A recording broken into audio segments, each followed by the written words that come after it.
J'ai fait le sud,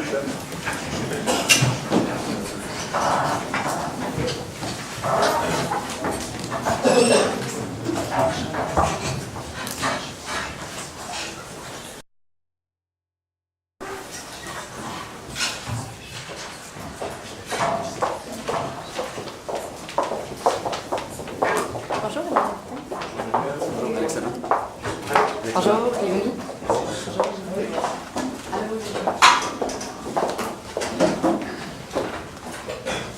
Donc, un petit rappel des règlements.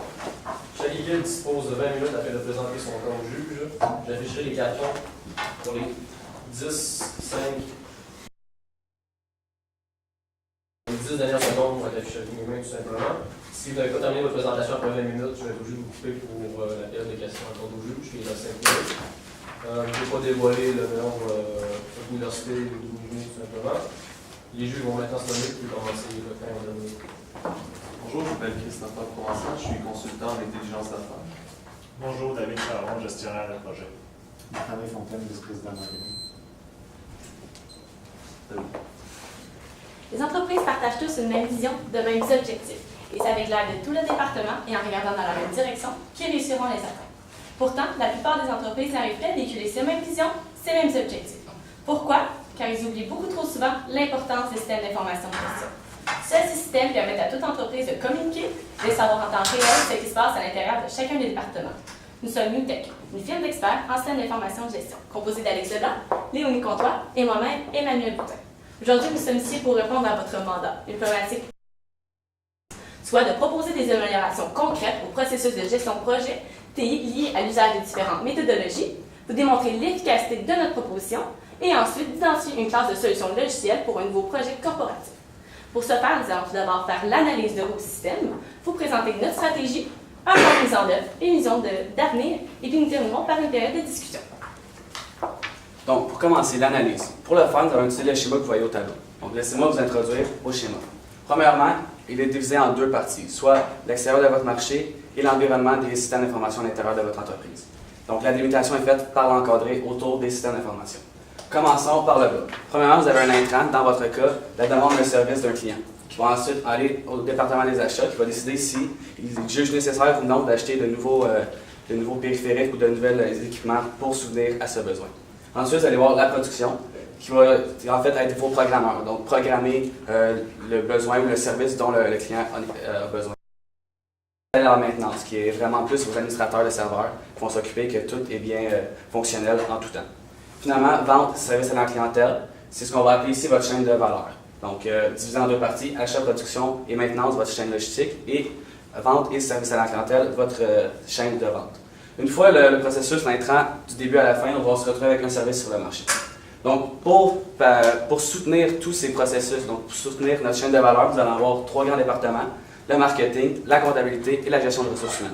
C'est vraiment votre base de l'entreprise, la fondation. C'est sur quoi tout repose. Donc, cette base-là va produire des données sous forme de rapports périodiques qui vont être ensuite envoyés à vos systèmes décisionnels, qui eux aussi vont se nourrir des données du marché. Un exemple de données du marché pourrait être le prix que le client est prêt à payer, les services offerts par vos concurrents. Donc, les systèmes décisionnels, deux grands systèmes qu'on va parler aujourd'hui, système de traitement de transactions ainsi que le système d'information pour gestionnaire. Le système d'aide à la décision. Donc, ces systèmes-là vont générer des informations qui vont être envoyées au marché sous forme d'état financier ou, par exemple, un prix pour un service en particulier. C'est ce que le client va recevoir. Donc, nos systèmes vont générer, comme je disais, le système de traitement de transactions va vraiment gérer tout ce qui est à l'interne, donc plus la comptabilité de votre entreprise, les payes, le clock punch si on veut. Et le système d'aide à l'édition va générer des scénarios qui vont être ensuite envoyés sous forme d'informations stratégiques à vos gestionnaires. Donc, vos gestionnaires, la dernière partie de notre schéma, ici, il va recevoir ces informations-là sous forme de tableau de bord. Donc, il va juger, si nécessaire, apporter un changement à la situation. Donc, par exemple, si on voit que le feu est rouge, on va dire « peut-être que j'ajuste la stratégie ou que j'apporte un changement à la façon dont on fonctionne ». Donc, bien sûr, nos gestionnaires vont envoyer des informations au marché, qui pourrait être, par exemple, une stratégie d'affaires. Donc, nous, aujourd'hui, suite à notre analyse, nous avons découvert deux grands problèmes au niveau de votre entreprise. C'est au niveau de la production et de la maintenance. Donc, de vos programmeurs et de vos administrateurs de serveurs, excusez-moi. Donc, ces deux départements-là ne communiquent pas ensemble. Ils ont deux bases de données qui sont distinctes. C'est ainsi dire qu'ils n'ont pas accès aux mêmes données. Donc, qu'est-ce que ça va faire en vrai? Dans un exemple concret, on va avoir perte de délai. Donc, on va prendre plus de temps de faire passer un message à un autre. On ne va peut-être pas travailler dans la même optique puisqu'on ne va pas enchaîner les étapes de la même façon. C'est pourquoi, aujourd'hui, nous avons parlé. Donc, pour faire lumière à ce que Alex vient de vous dire, les lacunes de votre entreprise sont séparées en deux volets. Donc, premièrement, il n'y a aucune communication entre les administrateurs et les développeurs. Et ensuite, tout ça va venir à un ralentissement du développement de nouveaux projets. Donc, on sait que vous voulez mettre en vente de nouveaux projets. Toutefois, à cause que les communications entre les administrateurs et les développeurs ne se fait pas de manière optimale, donc à ce moment-là, vous n'êtes pas capable de développer ces nouveaux projets-là. Donc, pour ce faire, nous avons développé deux stratégies. Donc, la première partie de notre stratégie, ça va être les applications intranet. Donc, pour vraiment venir supporter la communauté au niveau de vos projets, on va vous parler d'un développement de solutions logicielles. Donc, l'application intranet. Comme vous pouvez voir, nous, ce qu'on veut faire, c'est vraiment mettre la chaîne logistique, donc production, maintenance, achat, sous la même base de données. C'est ce qu'on va faire avec l'intranet. Pour ce faire, intégration des bases de données, comme je viens de le mentionner, ce que ça va nous permettre, c'est que tout le monde va avoir, accès aux mêmes données. Excusez-moi. Donc, en ayant accès aux mêmes données, ils vont savoir exactement on est où dans le processus d'un nouveau projet, comment on est rendu où, puis tout le monde va avoir accès à ça sans demander donc, un échange inutile de communication entre nos départements.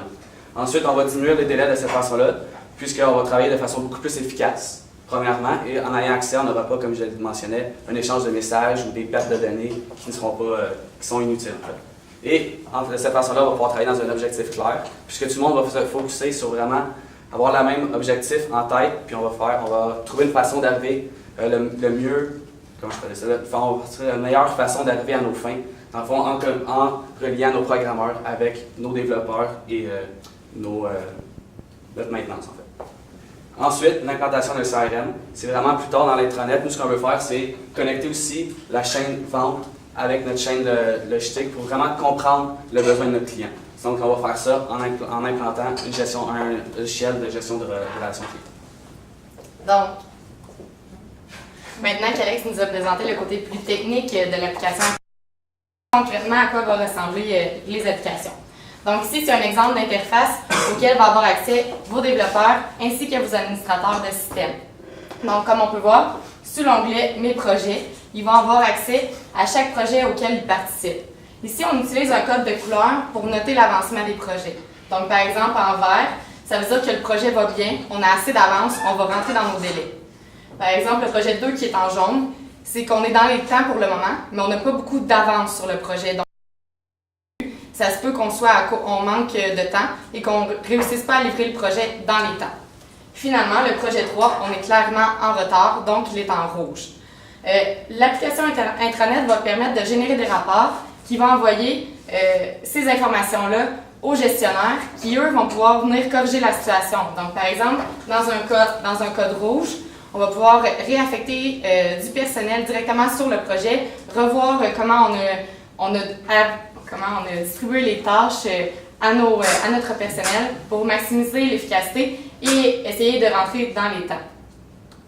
À chaque fois qu'un nouveau projet va être ouvert, il va y avoir une conversation qui va être ouverte aussi, un peu comme sur Facebook. Donc, par exemple, pour le projet 1, donc les programmeurs ainsi que les administrateurs de système vont être tous dans une même conversation, donc ils vont pouvoir communiquer facilement en temps réel. Ça va plus vite que via courriel. Et tout le monde peut suivre la conversation. Et aussi, par la suite, sous l'onglet communication, ils vont pouvoir aller parler individuellement aux personnes auxquelles ils ont besoin d'entrer en contact. Et les projets ouverts, là-dedans, c'est tous les projets sur lesquels on va travailler prochainement. Donc, par exemple, un administrateur qui sait que ces projets vont se terminer bientôt pourrait aller appliquer sur les projets qui vont commencer dans la semaine suivante, par exemple, pour avoir des projets déjà dans son onglet projet et savoir sur quel projet il va falloir qu'il travaille. En faisant cet onglet-là, on permet aux développeurs et aux administrateurs de choisir eux-mêmes leur projet en fonction de leur champ d'intérêt, ce qui va augmenter la motivation. Aussi, le projet ouvert va permettre aux chargés de projet de eux-mêmes affecter des développeurs ou des administrateurs sur les projets. Donc, pour de la proposition, on parle ici d'objectifs communs. Donc, en intégrant les développeurs et les administrateurs sur l'intranet, ils vont avoir des objectifs communs, ils vont avoir la même vision des projets, ils vont comprendre la réalité d'un de l'autre, donc ils vont mieux pouvoir travailler ensemble. Donc, on va avoir un meilleur dynamisme d'équipe, les projets vont être remis à temps et la motivation va être augmentée. Aussi, on va avoir une meilleure utilisation des ressources, puisqu'on voit en temps réel où est rendu le projet, qui travaille sur le projet et quelles tâches il doit faire à quel moment. Donc maintenant, la solution logicielle. Donc nous, ce qu'on vous propose aujourd'hui, c'est de développer un software as a service. On sait que vous nous demandiez si on devrait pousser vraiment ça ou plus le côté l'amélioration verticale de votre compagnie. Donc nous, on vous propose vraiment de développer un SAS. Pourquoi? Ben, on pense que si le marché s'en va beaucoup plus vers ça, maintenant on a déjà la technologie pour avec les serveurs et le cloud. Donc notre SAS, premièrement, abonnement mensuel. Donc chaque entreprise qui va utiliser vos services va avoir un abonnement mensuel qui va être payé en ligne. Pour ce faire, authentification SSL lorsqu'il se connecte à son compte. Pourquoi on veut ça? C'est vraiment important aujourd'hui. On sait que les personnes vont vraiment de la peur un peu pour la sécurité des informations qui sont sur Internet. Donc, puisqu'on joue avec des données qui sont sensibles, mot de passe, par exemple, date de fête, nom, prénom, carte de crédit, on veut vraiment avoir un cryptage qui va augmenter la sécurité sur votre site. Donc, c'est ça. Ce qu'on veut aussi, c'est viser un nouveau marché. On sait que vous donnez déjà beaucoup de tout ce qui est cloud hosting, ces choses-là. Donc, on veut vraiment aller chercher le software de service. On pense qu'il n'y a pas beaucoup de joueurs pour l'instant qui viennent d'ici. Donc, on veut vraiment pousser votre marché de niche vers le software de service. En plus, vous avez un avantage géographique. Qu'est-ce que je veux dire par là? C'est que vous êtes basé au Canada. Donc, vos bases de données sont ici. Malheureusement, aujourd'hui, on sait qu'aux États-Unis, quand on a une base de données américaine, le gouvernement américain a le droit d'aller dans nos bases de données prendre nos informations. Donc, c'est commencent à connaître et en fait, c'est un avantage stratégique pour vous d'être localisé au Canada. C'est pourquoi on veut exploiter ça au maximum. Donc, comment ça va fonctionner? On veut faire une gestion de système intégré, donc un ERP sur Internet, composé de 3 modules principaux, gestion de relations clients, la comptabilité et la gestion de chaîne de logistique. Donc, maintenant qu'on vous a présenté notre stratégie, voici comment on va la mettre en œuvre. Donc, premièrement, à court terme, on parle de 0 à 6 mois. Ça va être vraiment la création des applications intranet. Donc, ça va être important dès le processus d'impliquer tout le personnel afin que ceux-ci se sentent impliqués et aient le goût d'aller vers ce changement et de leur montrer les avantages qu'ils vont pouvoir en tirer. Donc, ça va limiter la résistance au changement. Une fois que ça va être fait, ça va être à moyen terme, donc de 6 mois à 1 an. Ça va être de faire l'intégration de toutes les données dans les applications intranet. On va faire des tests afin de s'assurer que tout fonctionne, qu'on veut générer soit les bons et qu'il n'y ait pas d'erreur. Ça va être aussi de faire la formation des développeurs ainsi que des administrateurs de système afin que ceux-ci comprennent bien le fonctionnement de l'application intranet et qu'ils soient capables de l'utiliser au maximum de sa capacité. Et finalement, ça va être vraiment de faire l'analyse du projet de développement de solutions logicielles. Finalement, 1 an à long terme, donc ça va être vraiment la création de tous les modules qu'on va vouloir intégrer dans la solution logicielle. Donc, maintenant qu'on vous a parlé des stratégies, des moyens de les mettre en place, c'est important d'être capable de faire des suivis sur ceux-ci, donc pour vérifier s'ils ont bel et bien fonctionné dans l'entreprise. Donc ici, on a 3 aspects qu'on aimerait vous apporter afin de faire des mesures de suivi dans votre entreprise. Donc, première chose, les mesures, excusez-moi, 2 choses. Donc, premièrement, les mesures de performance. Donc, ce qu'on veut évaluer par ici, c'est l'efficacité des projets. Donc, on sait que c'est ça ici qui va venir chercher la rentabilité de votre entreprise. Est-ce que vous avez réussi à faire plus de projets cette année? Est-ce que vous avez réussi à maximiser vos ressources afin de vraiment combler tous vos projets plus rapidement? Donc, c'est ça ici qu'on va aller vérifier. Ensuite, le nombre de projets terminés par année. On sait que ça peut être un peu plus difficile à évaluer, tout dépendant de la demande, si le projet est plus grand ou si le projet est plus court. Toutefois, monétairement, ou encore une fois, on est capable d'évaluer combien de projets qui ont duré 2 semaines, puis j'ai été capable de les réduire. Donc, avec ça, ce serait vraiment d'aller voir, de comparer le nombre de projets terminés par année. Ensuite, ce serait la maximisation du personnel. Donc, aller voir chaque personne autant administrateurs que les programmeurs qui ont été capables de mettre plus de temps à certains projets, qui est devenu un spécialiste dans quoi, dans chacun des projets. Et surtout les administrateurs, sont capables de vraiment bien distribuer leur temps. Donc on sait qu'il y avait pas une perte de temps, mais qu'il y avait une distribution du temps qui était difficile à attribuer à chacun des projets. Donc à ce moment-là, c'est vraiment capable d'augmenter ce pourcentage-là d'attribution à chaque projet. Donc, ça va venir faciliter la facturation, etc., pour expliquer aux clients. Ensuite, au niveau du niveau de satisfaction, nous, on va être capable d'aller vérifier si l'intranet va plaire, aux clients, mais aussi aux employés. Donc, on trouve que, oui, c'est intéressant d'apporter un intranet, mais on veut que le niveau de satisfaction du client ne baisse pas. Donc, que ce soit complètement le même niveau de satisfaction ou qui sont encore supérieurs. Donc, c'est vraiment ça qu'on recherche ici. Et au niveau des employés, on sait que ça va devenir un outil de travail pour eux. Donc, c'est ici qu'on va aller chercher le plus haut niveau de satisfaction, puisque si ça ne fonctionne pas pour travailler, bien, ça ne fonctionnera pas au niveau des performances. Donc, pour ce faire, ce qu'on veut faire, c'est des rencontres individuelles. On sait que vous faites déjà des rencontres, donc des 15 minutes le matin, mais toutefois, ce serait intéressant de le faire individuellement. Donc, savoir comment ils trouvent ça de travailler avec cet intranet-là, on pourrait peut-être chercher vraiment leur point de vue là-dessus. Donc, maintenant, en ce qui concerne le budget, puisque les deux stratégies qu'on vous propose sont quand même assez importantes, on a décidé de diviser ça en deux. Donc, premièrement, les applications intranet. Puisque la programmation, c'est la plus grosse partie, on a attribué 50 %. Ensuite, 25 % pour toute l'implantation des applications. 10 % pour la formation, 10 % pour le suivi et finalement un 5 % pour les imprévus. Ensuite, en ce qui concerne la solution logicielle, un 30 % pour la programmation, 30 % pour l'implantation, 20 % pour l'implantation, un 30 % pour les équipements. Ici, on parle d'achat de nouveaux serveurs, d'ordinateurs pour supporter la stratégie.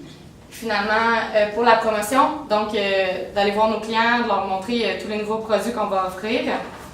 On a attribué 10 %, 5 % pour les suivis et imprévus.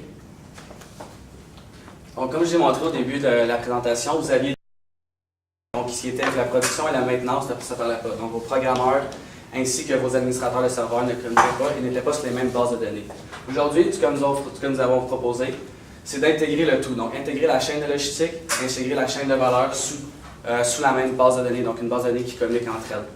Donc, ce que ça va vous permettre, c'est que lorsqu'un programmeur va aller voir le projet où ce qu'il est rendu, il va pouvoir juste cliquer sur l'intranet, il va voir toutes les étapes où ce qu'elles sont rendues avec, comme on vous a montré, le feu de circulation, donc vert, jaune ou rouge.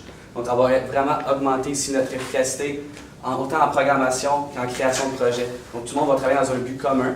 C'est ainsi dire que le dynamisme de votre équipe aussi va s'en voir augmenter puisqu'ils vont travailler sur des projets auxquels ils ont eux-mêmes appliqué, auxquels ils croient vraiment et c'est vraiment leur force. Donc, la qualité de vos produits aussi va être, veut pas, meilleure puisque, comme je viens de le dire, ils vont travailler sur quelque chose qu'ils aiment.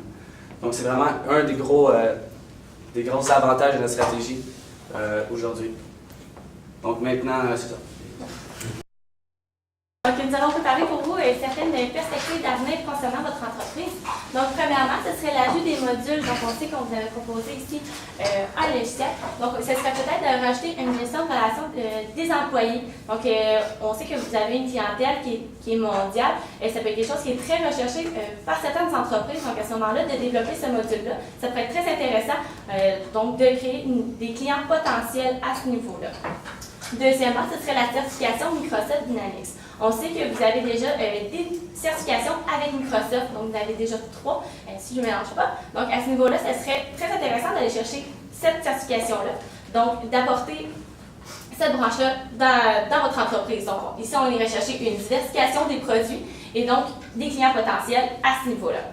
Et troisièmement, on sait que la clientèle est de plus en plus mobile, donc elle se promène toujours en constant mouvement. Donc à ce moment-là, ce serait très intéressant de développer des applications mobiles pour Internet. Exactement, excusez-moi, je me suis trouvée. Et ensuite, au niveau de l'ajout des modules, j'avais juste oublié de vous préciser, ce serait très intéressant de développer la téléphonie sur le cloud, donc qui est très recherchée par la plupart des entreprises de nos jours.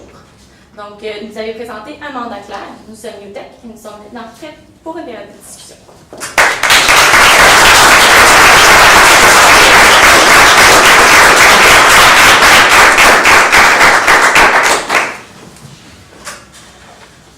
Une question. Pourquoi développer un intranet à l'interne au lieu d'en acheter un déjà fait puis plug and play? Premièrement, on a vu que vous avez déjà le système Microsoft pour la communication interne. Donc, à ce niveau-là, vous n'avez pas besoin d'un module de plus, donc vous avez pour des services qui ne sont peut-être pas nécessaires. Puis je pense que vous avez déjà la connaissance à l'interne de votre compagnie pour faire un tel intranet. Donc, je pense que vous avez sur la base que vous voulez, le modèle que vous voulez. Donc, vraiment aller chercher à l'interne. Je pense que c'est une meilleure solution. Au niveau de votre budget, vous avez parlé de l'intranet, c'est correct. C'est quoi le budget de l'extranet? En fait, l'extranet, c'était vraiment plus le software as a service. Donc, on voyait ça plus comme un extranet, puisque votre client va se connecter un peu à vos bases de données, va avoir accès aussi à tous les modules que vous allez créer. Donc, on voyait ça un peu comme un extranet, mais c'est vraiment plus le module d'application, le software as a service. Donc, on développe une solution à l'interne pour nos activités opérationnelles. Exact. Et ensuite, on transforme ça en service, software as a service pour nos clients. C'est ça la partie budget extranet. C'est ça. Donc, c'est vraiment créer l'intranet, créer notre base, notre relation vraiment solide. Une fois qu'on a ça qui est up and running, on va vraiment aller développer des modules d'application qu'on va mettre sur nos serveurs et qu'on va leur donner accès à nos clients moyennant un frais mensuel. Vous avez fait un budget en pourcentage? Avez-vous une idée de Ouais. l'échelle de grandeur? C'est bien la question. L'intranet, moi, j'ai prévoyé à peu près 100 000 en fond pour le développement à achat d'équipements si nécessaire. Au niveau des modules, encore là, ça peut varier surtout selon la demande. Je voyais encore là un autre 100 à 200 000 peut-être pour la création, programmation de nouveaux modules, achat d'équipements. Comme je dis, ça varie vraiment selon la demande de vos clients. Si on a beaucoup de demandes, on va avoir beaucoup plus d'équipements à acheter. Est-ce que vous avez une idée de comment améliorer la communication pour réaliser ce projet intranet avant d'avoir intranet? Améliorer la communication sans avoir ce projet-là parce que c'est un projet à créer. Donc, la création de ce projet-là, pour améliorer la communication, comment on pourrait faire pour ce projet-là aller? Moi, je pense qu'une réunion d'équipe avant chaque projet, autant les programmeurs que les administrateurs, pourraient qu'ils travaillent dans un même but, qu'ils aient les mêmes objectifs, puis que les tâches qu'ils font, en fait, viennent aider la tâche de l'autre. Parce que là, dans la manière que vous l'avez présenté, je pense qu'ils travaillent vraiment dans deux départements distincts, sans avoir beaucoup de communication entre eux. Seulement, comme je disais, vous avez déjà le Microsoft, je pense que c'est Link, je ne me trompe pas, qui aide la communication à l'interne. Donc, peut-être instaurer ça, puis vraiment pousser les programmeurs et les administrateurs à communiquer via ça. Surtout ceux qui sont sur le même projet, je pense que ça serait vraiment bénéfique.